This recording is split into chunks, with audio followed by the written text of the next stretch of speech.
First, that speech, which some of our guests yesterday believe that it brought in some hope, still some hope in the people. And also, of course, this conversation around the budget that was also signed. At that signing, you heard the president also say something he said in his speech as well, that he will ensure that the ministries, departments, and agencies do their job. We have this information that there are more than 1,500 of them. How will we ensure that they do their jobs? The president said that he set up a policy coordination, evaluation, monitoring, and delivery unit in the presidency. In other words, all bucks of the ministries, departments, and agencies stop at the presidency. Quite some work for the leader, wouldn't you say? Let's have conversations around that. This morning with Dr. Sam Adeyemi, who is here with us in the studio. He is a strategic leadership consultant. Thank you for joining us today. Thank you for having me here. First of all, when the new year comes, all kinds of activities tend to restart. Truly speaking and factually, from what you know and from what people need to understand, is there really a restart or a continuation of the same thing, but maybe with a tiny bit of some little more oomph than previous? Well, thank you so much for having me. I like to wish you a happy new year and to wish all of our viewers a happy new year too, and the rest of the team. So is it a restart or a continuation? Interestingly, the start of a new year gives us a lot of hope. And it does make it look like it's a fresh start altogether. But then as we move into the year, you get to realize it's not even a continuation for a lot of people. It's actually a repeat. Over. Actually a repeat because we are creatures of habit. When you have done something consistently over time, the brain is designed to move it into your subconscious so that it becomes automatic. We call it second nature. So you don't have to exert energy thinking about it. You just do it automatically, like when you learn to drive. You know, after some time, you don't even think about it. So when you drive, you're not conscious of all the things you're doing. It frees your mind to think about other things, to focus on fresh problems, right?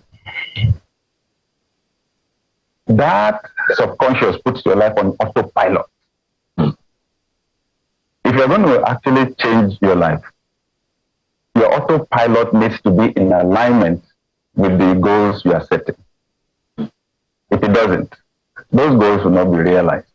So you will have to consciously bring some things out from that autopilot, that subconscious level, really think, reflect, then decide on what you want to change, which habits you are going to change. And you can't just kill an habit. Some people say, I'm going to stop smoking. I'm not smoking anymore. It doesn't work like that. You can only replace a habit. So you will say, instead of doing this, I will do that. So that whenever the idea comes to you to do this, then you remember, I said I'm not going to do this anymore. I'm going to do that. Interesting. Okay, so now, superimpose this on nation building. Right. Superimpose this on Nigeria. The president has made some promises, and a number of people believe that it's a speech that instills some hope. Of course, you know, some others do not agree that it is so. So, since we are creatures of habit, right. Are you seeing a situation where we continue as we were, or what do we need to replace? Thank you. With what? Because people want food and nothing can replace food. People want good health. Nothing can replace good health. Right. It's either good health or no health. It's either good food or no food. So superimpose this theology, if I can use it, right, on nation building and the promises that the president made. Thank you. So the president has done his part. They've laid out the plans. They've done the budget. So the big question is anything going to change in our behavior? Whose behavior now? The behavior of the leaders in the country, and the behavior of citizens. But it starts with the leaders, because where the head goes, that's where the rest of the body goes. So will the behavior of leaders change? The president alluded to that in saying, we're going to hold the MDAs accountable, make sure they do the job. We're going to have a monitoring unit at the presidency. And he said something which maybe we've not had in a long time. If you don't achieve your goals, you will have to leave us. So that is a new leadership habit. At the end of the year, we need to hold him up to it. Will we fire anybody? Right? Will we get an account of what's been done? Because one of the challenges with our leadership culture is that lack of accountability. Remember again, even though we're practicing a democracy, our traditional leadership culture is monarchical in structure, right? So we even still have our traditional leadership. We still have our kings. And I come from the Yoruba culture, and the word we use for our king is kabiyosi. Kabiyosi means you can't be queried. You're not accountable to anybody. Whatever you do is your business. And you will find out, both for the leaders and the citizens, that's where we still are. Now, they've signed the budget, the federal budget. The states, many of them have also signed their budget. Most citizens will not bother to know what is in the budget. At the end of the year, we're not going to ask most of them, what you said you were going to do, did you do it? So that gives the freedom for people to then take as much as they want. That's what we use power to do in our part of the world. Human nature and power don't mix together well. They never do. That's why democracy has become the best form of government for creating development. So the KBOC, we have to ask them. We really have to hold them accountable. The president has said his, right?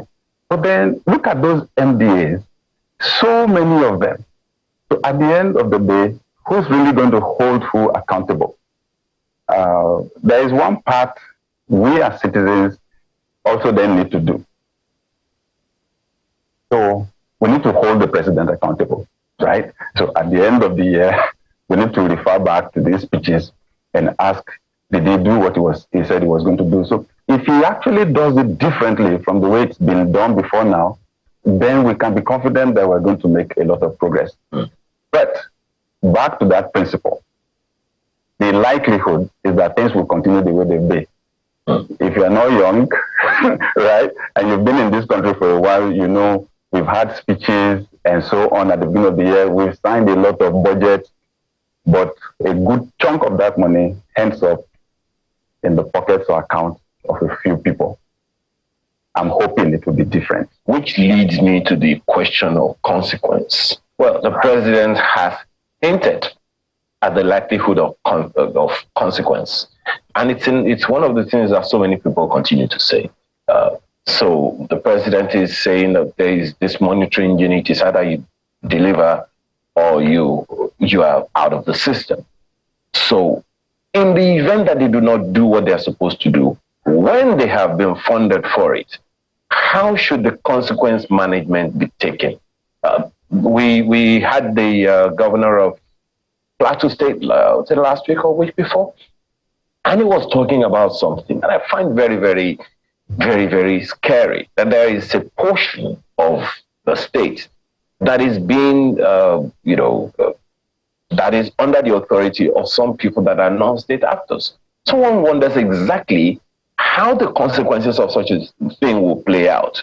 So speak to that, because there are a number of other issues here as far as this leadership end is concerned, because everything rises and falls on leadership. Thank you.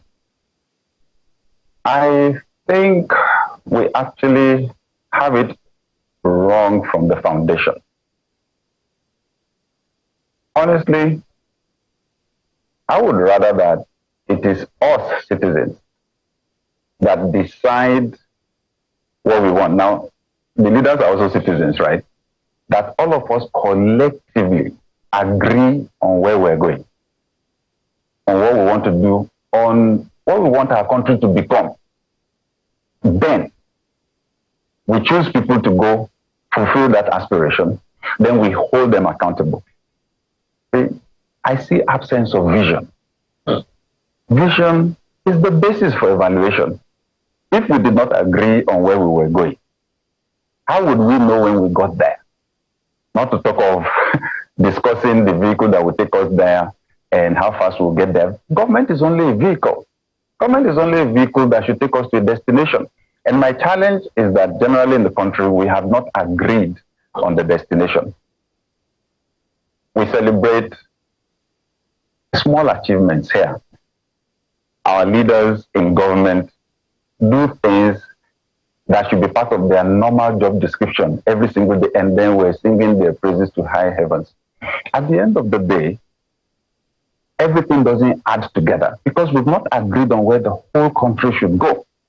So I would say first, at the national level, more than ever before this year, we need to address this issue of development, of our vision. Where is Nigeria going? What kind of a country do we want Nigeria to become?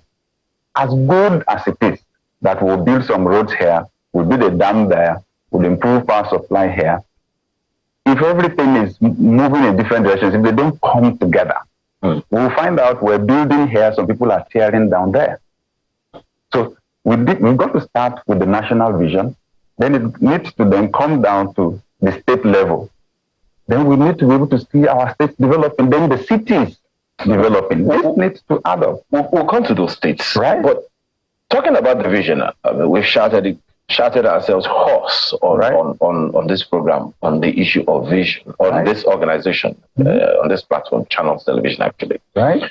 But one of our guests in discussing vision talked about the fact that we already have the vision of Nigeria laid out. For instance, in the national anthem, the second stanza of the national anthem, the last line says, to build a nation where peace and justice reigns. Right. Well, there are those who are wondering whether or not shall has been removed from that sentence. But so it's now like a kind of a vision statement to build a nation where peace and justice reigns. Right. Do you think that is a vision statement, or it's just something that some people just concocted together to make it look like something visionary? Well, it's an anthem. It's an expression of an aspiration. But the big question you would ask yourself is, does that actually create a clear picture in the mind of the average Nigerian? I don't think so. Right? Is there a clear picture in the mind of the average Nigerian of what Nigeria would look like in 50 years' time, in 100 years' time? Does that vision make us competitive? Because nations compete for resources. We have to remember that. Nations compete for resources. I was reading my vision, Challenges in the Race for Excellence, by the ruler of Dubai, Sheikh Al Maktoum. And he said, every day in the forest of Africa, a gazelle wakes up knowing that if it does not outrun the lion, it will be dead before night. The lion also wakes up knowing if it does not outrun the fastest gazelle, it will starve for that night. It's competition, right? So if you don't have a vision, you're out of the race for provision as a nation. So what I'm saying is, what we have in our anthem and national pledge are values.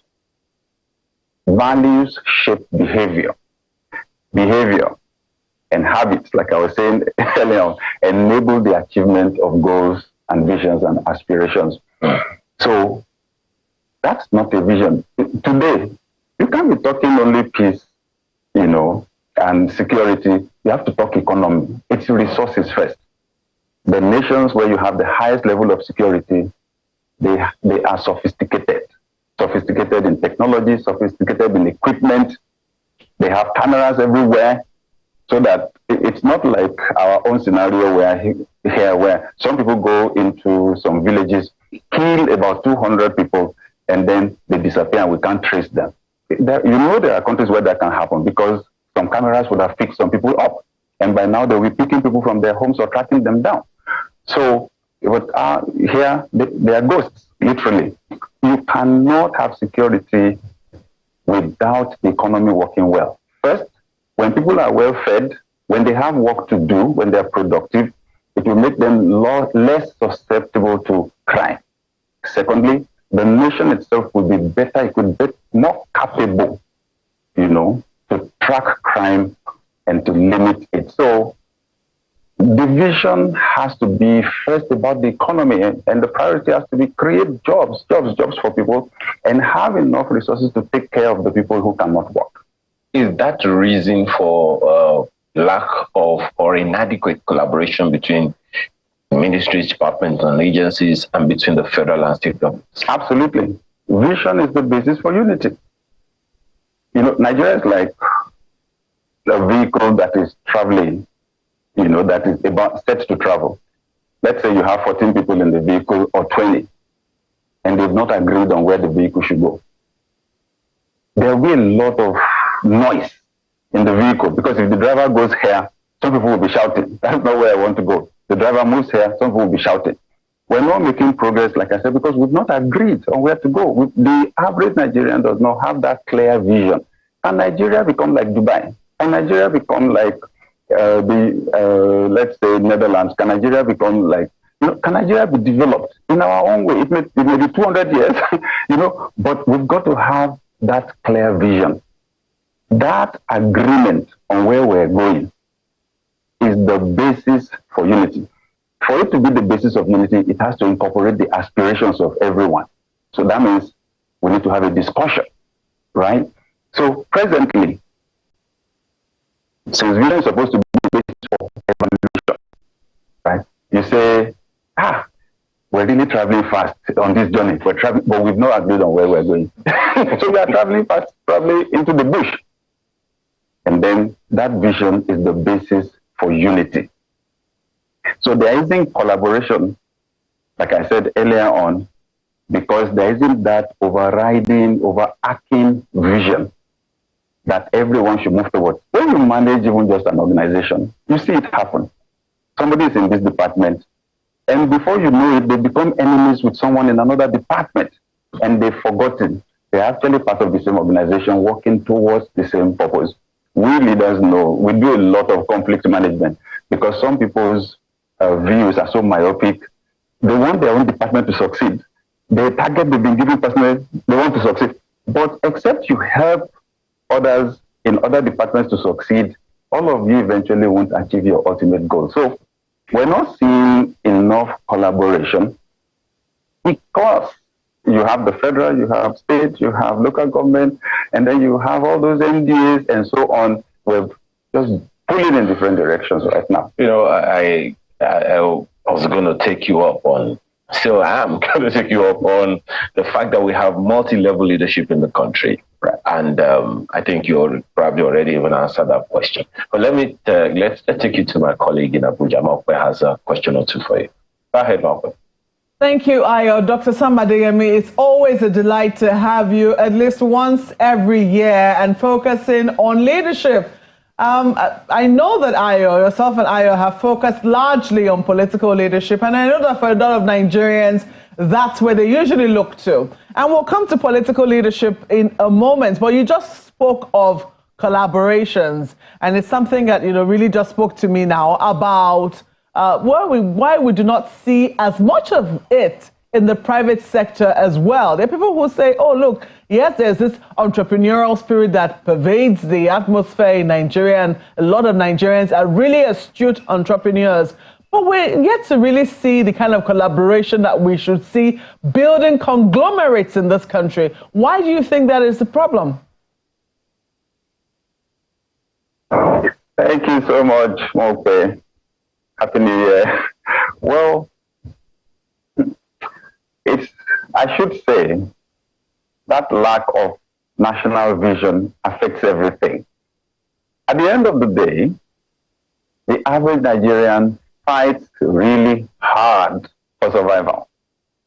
That has become our vision, to get food to eat.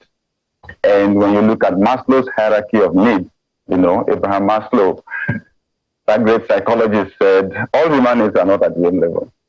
There are different levels. And until you meet the lower level needs, you are not fully conscious of those higher level ones.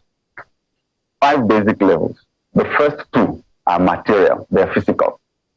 At the lowest level, need for food, right? Need for drink. And then second level, need for security, for safety, for shelter. Interestingly, from the third level, the needs are intangible. So Nigerians are even unable now to discuss vision or plans. That's why collaboration is not common, because everybody is fighting for survival. So you find out that even when we have built businesses, we're still in survival mode. That's why when we're at the leadership level, at any level, we're in survival mode. The level of trust in the society is very low. In the places where collaboration thrives, partnership thrives, there has to be a high level of trust. Trust, they say, is social capital. Don't underestimate it. I trust Ayo, right? So if he says, and because I've known him for some years, if he says, loan me 1 million naira, I can loan him 1 million naira without any collateral. The collateral is his integrity, because he's never lied to me before. Social capital, trust in social capital is so powerful, but the level of trust here is so low. Now, if you enter into a partnership with someone and you even sign the document, right? You bring in lawyers, you sign the document, the level of trust that someone will keep their own part is very low. If they don't keep their own part, what will be the consequences? Again, that brings in the justice system. The trust in the justice system is also low, because the belief is that the legal officers in the justice system are also fighting for survival, so that sometimes justice goes to the highest bidder. So it takes you back to what I said earlier on the power of the economy. People being able to meet their basic needs. You find out even when you are rich in our country, you are still poor, because of how much money you need to expend, right? Just to maintain basic level of safety. In other parts of the world, you live, you don't need to have a fence around your house. In our country, you need to wall the place up, put electric, wire if you can, put beware of snakes, beware of dogs. You need to hire a security officer, pay for extra protection from security officer, and then make sure everything is bulletproof. Your car is bulletproof, the house is bulletproof. Now, it looks like some people, from what I hear, are even building bunkers for themselves in this country because of the level of insecurity, right? So the level of trust is so low, and there's no protection or no protection for when trust is broken. Well, I think that the first thing is to realize where the problem lies, and then to now see how we can begin to build it. So as we go into 2024, today is the second day in the year 2024, realizing our problems. The fact that the general trust level is low across society and is also low between leaders and the led. What do you think needs to be done to begin to rebuild this trust? I was going to say, please don't take us to political leadership. Is it going to rise and fall on political leadership as well? Well, I would say it's going to rise and fall on leadership. And I know that when we say leadership, the mind of the average person goes to people in political leadership. But we've redefined leadership. It's not the occupying of a position.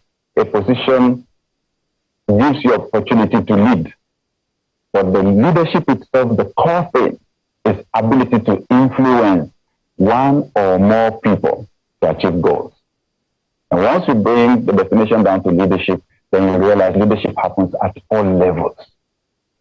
At the end of the day, when you have a team, if you have one star player, everybody else is a poor player, the team will fail. It is the average quotient of the whole team that will determine the success. So you need to have an all-star team. So right now, we need to address our leadership culture because that influences all of us. I said earlier on, our leadership culture is monarchical in structure. Look at all our institutions down to the family, down to the way many of us are leading where we are in our little departments.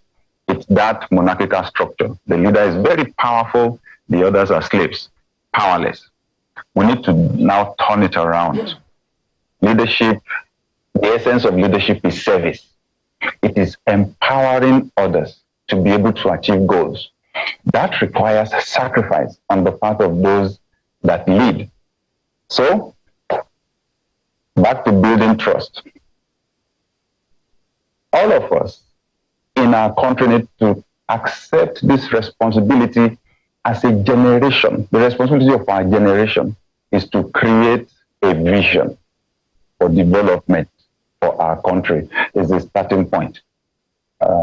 King Solomon, one of the famous old kings in the past, once said, where there is no vision, people perish. I don't see how we're going to go past, or sidetrack that principle. There's a statement that was made in the book, 7 Habits of Highly Effective People. We cannot break the law. We can only break ourselves against the law. You can't break principles. They're powerful. If you want to break gravity, gravity will kill you at the end of the day. So this vision principle is huge. All of us are leaders, and where there is no vision, there is no leader. All of us need to agree that we must have this discussion on where Nigeria is going. And I promise you, once the average Nigerian in any part of Nigeria can see the possibility of our cities becoming like cities in the developed world, you will be amazed at how the tendency for crime, for disunity and all that will just calm down. That's the starting point. And then we set milestones for ourselves. Once we begin to achieve those milestones, hope will rise. The desperation will calm down. One thing is important. After you've gotten that vision, you must have values. That's where the trust comes in. There must be certain habits, behaviors that will make it possible for us to achieve those goals. I will mention one value that I believe is the cornerstone of every other one. Love. And love for me is not just you feeling gooey about somebody else. There are different dimensions to love. At the highest level, love is you recognizing the value of another person and you celebrating that value. Value, the highest level of value must be placed on human life. Gratefully, we're a religious country. And I'm a Christian, and I read in the Bible that God created man in his own image. They asked Christ, which is the greatest commandment? He said, love God and love your neighbor as yourself. The two of them are on the same level. Whatever you will not give God, don't give another human being. However you will not treat God, don't treat another human being like that. So you will find out that when you really love people, you will be generous to them, you will be kind to them, you will be patient with them, and you will treat them with excellence. Excellence. When it comes to you serving people, you will do it with the highest level of quality. So we need to have the vision, then we need to have the values, the behaviors that will make the realization of vision possible. Remember, these are intangibles that I am talking about. But in the parts of the world where you value material things over those intangibles, you find out they're the ones at the back. They're the ones at the lowest level. The countries that take those intangibles very seriously, interestingly, they're the most prosperous in our world. It does feel like I should be taking notes as you're speaking, and I'm hoping that our viewers have a pen and paper with them as you're speaking, but just in case, I mean, it's always back on YouTube for them to replay. I'd like to ask you, and you can give this example from anywhere, are there any examples of leadership in Nigeria that inspires you? I'll be very grateful if you also find amongst political leaders. Oh, thank you. Well, I would say that I find inspiring leadership amongst school teachers. There are a few that I have seen on social media who, in the midst of lack, inadequate facilities, demonstrate love, demonstrate compassion for the young people that they are leading. That, for me, is really, really inspiring. I'm beginning to see some of our leaders in the political space demonstrating vision and action, translating their vision to action. Some of the governors, some of the federal ministers, some are making bold claims. You know, in 2 months, we're going to clear this backlog, we're going to do this, and they're making strong moves to do those things. But it may be early in the day for those who have just gotten into their positions. But let me mention the role of parents. Again, because like you and I said earlier on, our minds usually go to political leaders. I think that the family is the most important leadership institution in our world, because they say that the average child's values take shape within the first 7 years. I met a billionaire businessman several years back. We were in a conversation. He said, I do my business with integrity. He said, because when I was growing up in our house, you dare not lie. He said, my father will kill you. If you told a lie, my father will kill you. And told me how that saved his business once when there were 17 businesses in Nigeria that were serving as distributors for a company in Europe. After some time, they found out the companies in Nigeria were cooking their books. They carried out an investigation, and it was only his own business that was not cooking the books. And they canceled the distributorship of all the other 16 companies and gave sole distributorship to his own company. The power of values and upbringing from the family. And in spite of the serious hardship and deprivation in our country, there are parents who are still teaching their children the right values, who are sacrificing. I saw the video of a young person who just completed the National Youth Service, who walked straight to the market, you know, and gave, you know, his dad a salute. I've seen someone who did it also for the mom, you know, and did a parade and did the salute and presented the certificate, because this parent, from selling what in the market, was able to sustain this person sacrificially through school. So we have examples of good leadership in our country, and it's inspiring. Well, good morning, Dr. Adeyemi. Happy New Year to you from here as well. So, I mean, you've spoken severally about some of these things, and there are several quotes of you online as well. I mean, one of which says, people value you to the degree to which you can add to them. You know, but when you now look, and incidentally, we have to get political leadership right, because if we do at that level, several other things will fall in line. But when you look across board, you just get the sense that we all just can't seem to agree to come together and decide this is what we want, and then we all pull through from there and things begin to fall in line.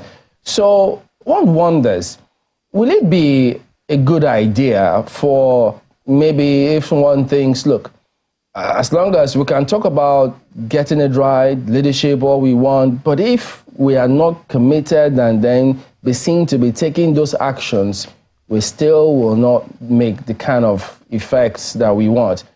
Will it work if there's a group of people, wherever they are, maybe in the country, wherever, and then they decide, look, no matter what happens, we will stick with some of these values, we will go to any length to ensure that we make discipleship of people, we'll speak to power, whether they like it or not, just something like that, because for some who are saying it, they appear to be in the minority. And some say you need a critical mass to get the kind of effect you want. Well, what do you think about that narrative? Thank you, Chamberlain. Happy New Year. Well, I agree with you. That's actually where to start from. And I would say those groups of people need to happen at two levels. First, the elite class. The elite class. Those of us in the elite class. We need to begin to discuss amongst ourselves. Right? And honestly, we need to act with urgency. We need to act with urgency. I need to plead with those of us in the elite class. I'm talking about everyone who's been able to work their way to the top, who is now fairly comfortable. I'm talking about people at the highest level in the political class, National Assembly, the governors, the state houses of assembly, and so on. I'm talking about those of us in the business sector. I'm talking about even those who are at the head of religious institutions and civic society. It will be in our self-interest to get Nigeria to work now. The younger generation is more enlightened. They have access to more information. They are not going to keep silent for long.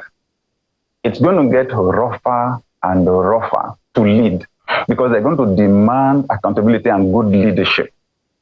Secondly, the level of suffering is increasing. It's increased exponentially. You push people to the wall, they say the average Nigerian, you push him to the wall, he will dig through the wall. Don't take that for granted. Some are not going to dig through the wall. So we don't need to sit down until the country, runs into crisis. And there are many things that can create serious crisis for us as a nation. And when we watch, maybe war breaks out in the country, the elite class are the first to take to jump out of the country and run away. But then everything you've been building can go up in smoke. We need to act with urgency and to pull together and push for a discussion. It's happened before. National conference, national discussion. Where is Nigeria going? What values will get us there? What system of government, what structure will take us there? My second appeal will then be to our other institutions. Families, right? Families. We can start from our families because at the end of the day, the people at the top, they come from families. Everybody comes from some family somewhere. It is important that at least you can decide in our own family, these are our own values. I want to appeal to the leaders of religious institutions. Nigerians are religious. And interestingly, because I also happen to be the leader of an institution, in that sector, we wield phenomenal power. When you have the opportunity of speaking into somebody's life almost every single day, you shape their lives, whether you are conscious about it or not, whether you're intentional about it or not. And I want to say, therefore, that we should not continue this structure of leadership that we have. Sadly, that monarchical structure where the leader is very powerful, the followers are not that powerful, we have it also in our religious institutions. Because I'm a follower of Christ, I remember that he said, you know that among the heathen, their rulers lord it over them, but among you, it shall not be so. So he said for his own followers, he said, whoever wants to be the leader must first become the servant and be ready to sacrifice his life like he did. I want to call, therefore, on us, in our groups, in our sectors. It's time right now that we start small and say, okay, we commit to help Nigeria and to see Nigeria become a developed nation. These are the values that will make it possible. We commit to work by these values. I mentioned love earlier on. When you have a nation where some people can just go overrun some villages and kill 200 people like that, no value for life, that's the starting point. Finally, I will say this. At whatever level you are, whether federal or local, state, organization, or family, you must model the values. Model love, sacrificial love. You can't just be talking about it. If what you're saying is at variance with your action, presently leadership consumes most of the resources. People are not going to follow what you're saying. They will follow what you're doing. I believe that opportunity comes with time and we have to prepare for those opportunities. So in our own little groups, it's time we begin to subscribe to the values that will make development possible. Dr.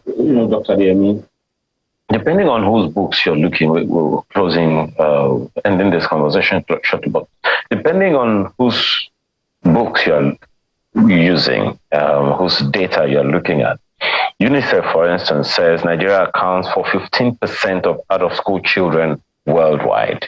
And data also in Nigeria says, again, depending on whose books you're looking at, between 10 and 20 million children are out of school. Former President Obasanjo has talked about the risk of that in the near or far future. And there are at least two levels of authority in our education system. There is the federal level, and then there is the state, their own responsibilities at various levels. How do you think we can or should approach reversing those figures so that the catastrophe that the former president, hinted at does not happen? This is one issue that honestly breaks my heart. The state of our schools, the state of our educational institutions. When a nation has a vision, it then builds the people that will fulfill that vision. The quality of the nation cannot be better than the quality of the people. What goes into a mind comes out in a life. Some of our best resources need to go into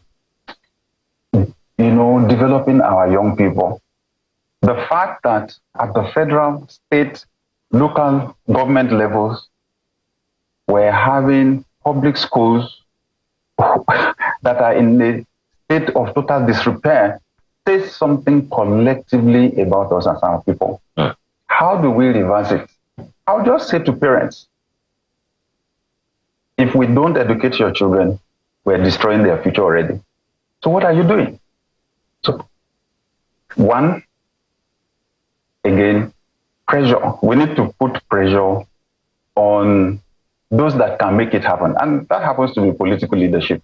We need to sit down and agree on the development of this country. This country must prosper. Lives are being destroyed. Elsewhere, 95% of schools are public. Only 5% are private. And the public ones, some of the public ones have better quality than the private ones. In our country, 95% of the good ones are private. Only 5% are public. That will never get us anywhere. So this is something that requires urgency, national conversation by all of us. We cannot afford to have our children out of school. Do we want to raise a nation of criminals? That's why it's easy for them to be recruited to be bandits. How will they be able to fend for themselves? How will they be productive tomorrow? How will they be able to earn any good amount of money? And they will see some other people driving beautiful cars around. And not just people around. They have social media now. They can watch Instagram, and there they see people standing by very beautiful cars and so on. We're on the tinderbox. This thing is going to explode. All of us need to act with urgency. At the local level, we need to go engage the local government chairman and the councillors. What are you doing about our school? And we need to cooperate, even contribute money if we need to improve the infrastructure and the quality of the teachers. A lot to do and many other issues to ask, but we have to let you go at this time. Dr. Sam Adeyemi is a strategic leadership consultant. Thank you so much for your time and your thoughts this morning. Thank you, Ayo, for having me. All right. Sunrise Daily continues right after now. Do stay with us.